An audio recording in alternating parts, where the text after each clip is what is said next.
여러분, 오늘 우리가 이제 보려는 예레미야서는 약간의 배경 지식이 조금 필요합니다.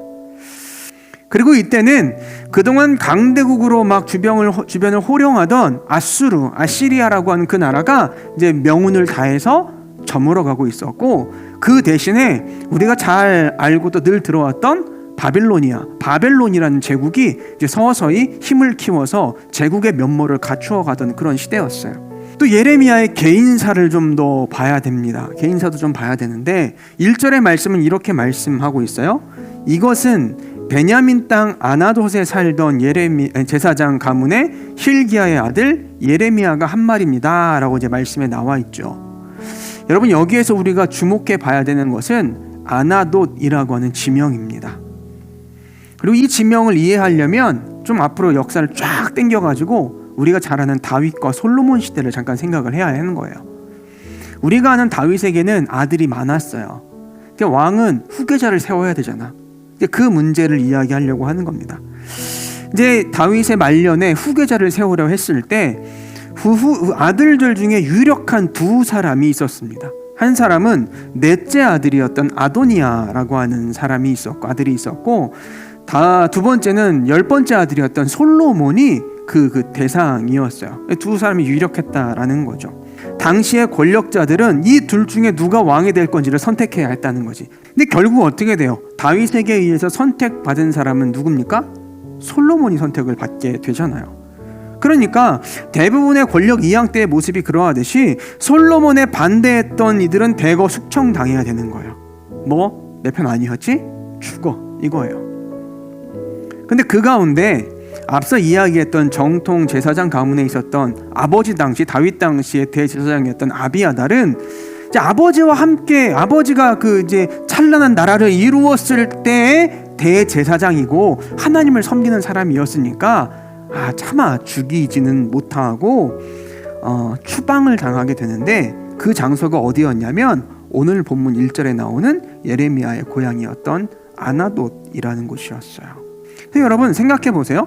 우리가 어떤 분들은 예레미야의 말씀을 조금 아는 분들도 있을 것 같은데, 사실 유다의 권력층을 비롯해서 백성들에 이르기까지 어느 누구도 이 예레미야의 말을 듣지 않거든.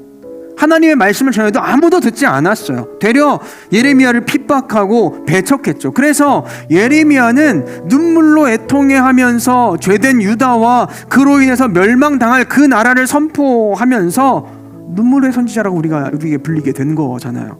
그런데 유다 사람들이 괜히 예레미야의 말을 무시하고 핍박한 게 아니었다는 거예요. 물론 그를 통해서 선포되는 하나님의 말씀에 그들의 귀가 어두워서 그런 완악함 속에서 거절한 것도 있겠지만, 또한 예레미야의 이야기를 듣기 전에 그 사람을 딱 보니까 이 사람 출신이 어디야? 추방당한 대제사장들이 머물던 그런 곳, 유배지 출신, 이런 어떤 그 이름이 붙어 있었다라는 거죠.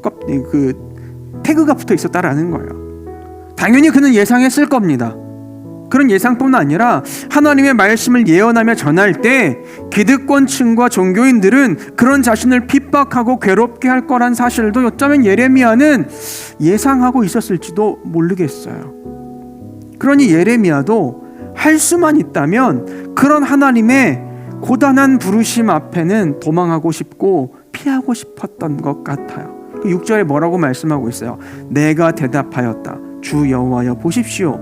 저는 너무 어려서 말할 줄을 모릅니다. 고백하는 거죠. 하나님, 저는 너무 어리고 제 입의 말은 너무 어둔해서 하나님의 마음과 뜻과 말씀을 원하는 만큼 제대로 전할 수 없는 자입니다. 저 말고 다른 괜찮은 사람 써주세요 라고 지금 이야기하고 있는 거잖아요. 그래서 하나님은 그런 예레미야를 보시면서 어떻게 하십니까? 굽히지 않으시더라고. 그냥 하나님은 되려 더 이상 변명하지 못하게 딱 막으시고는 내가 너랑 함께 해줄게 라고 하면서 온전한 순종을 그냥 요구하시는 모습을 보게 됩니다. 여러분 보면 세상에서는요, 타고난 능력이 있고 실력이 있어야 인정받고 쓰임받게 되어 있어요. 이 세상의 방법입니다. 근데 하나님의 일하심을 보세요. 하나님은 쓰시고자 하는 사람의 이력은 보시지 않는 것 같아요. 이 예레미야가 아나돗의 출신이라는 걸 모르고 계셨을까 싶을 정도로 유배지에서 나온 사람인데 괜찮으실까 싶을 정도로 하나님은 이력서를 보지 않으시는 것 같아. 하나님은 하나님의 기준을 가지고 사람을 선택하시더라고요. 그리고 놀라운 게 뭔지 아세요? 하나님은 함께 하시겠다 하시면서 되려 그 아무것도 없는 이력의 내용에 하나님의 능력을 써내려가시기 시작하더라는 거예요. 사람에게는 아무런 능력이 없는데 하나님의 능력이 거기 써지기 시작한다라는 거지. 그러면 하나님이 그 사람 들어 쓰시더라는 거예요. 오직 우리가 그리스도인으로 살아야 하고 또 살 수 있게 된 이유는 단 하나, 하나님께서 오늘날을 선택해 주셨기 때문에 그래요. 또 우리에게 성도의 삶과 사명을 맡겨주시면서 능력도 부어주셨기 때문인 줄로 믿습니다. 자, 그러면 이제 우리가 고민해야 될 문제를 말할 수 있을 것 같아요. 이제 그렇게 하나님의 선택과 은혜 가운데 부름받은 우리의 삶은 그러면 어떠하냐라는 거죠. 여러분 어때요? 그리스도인의 삶이 만만합니까? 살만하신가요? 여러분 보세요. 사실 우리는 오늘 말씀만을 보면서 하나님께 부름받고 고귀한 사명을 부여받은 이 예레미야를 한편으로는 부러워할 수도 있고 또 그런 예레미야 대단하다라고도 말할 수 있을지는 모르겠어요. 하지만 그런 사명 속에 예레미야가 어떤 삶을 살았는지를 보게 된다면 아마 그런 이야기는 쏙 들어가게 될 것입니다. 이후의 말씀을 보면 정말 예레미야가 눈물의 선지자가 아닐 수 없겠구나 하는 것이 절절하게 느껴지게 되어 있어요. 왕과 그 나라의 왕과 선지자라고 하는 이들로부터, 종교인들로부터 늘 죽음의 위협 앞에 서 있었습니다. 뺨을 맞기도 하고 폭행을 당하기도 하고 감옥에 갇히기도 하고 심지어 구덩이에 가둬 놓기도 했어요. 그래서 온갖 어려움이란 어려움은 다 당하면서 사역했다라는 거죠. 그래서 여러분 가만히 보세요. 부름받은 건 대단한데 그의 사역의 삶을 가만히 보면 여러분 실패한 것 같지 않나요? 한 사람도 돌이키는 사람이 없어요. 누구 하나 그의 이야기에 귀를 기울여주는 사람이 없단 말입니다. 그러나 그럼에도 보면 그는 멈추지 않아요. 너 죽는다 라고 해도 멈추지 않고, 뺨을 때려도 멈추지 않고, 폭행을 해도 멈추지 않고, 가둬도 멈추지 않고, 구덩이에 밀어 넣어도 예레미야는 멈추지 않았어요.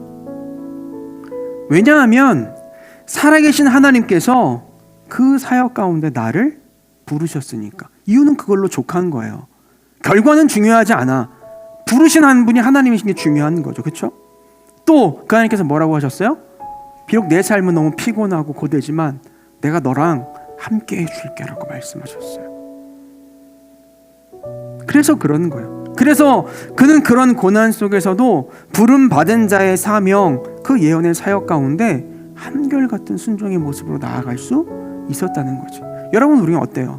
결과를 보고 내 삶을 정하려고 해. 그렇잖아요. 이랬으니까, 이런 결과가 나왔으니까 그래 나 잘하고 있구나 라고만 판단하려고 하는데 예레미야는 그렇지 않더라고. 하나님이 부르셨으니까 그냥 하는 거야. 그 하나님 나랑 함께 하시겠다니까 난 하는 거라고. 그 이후에 이유가 없어요. 이유가.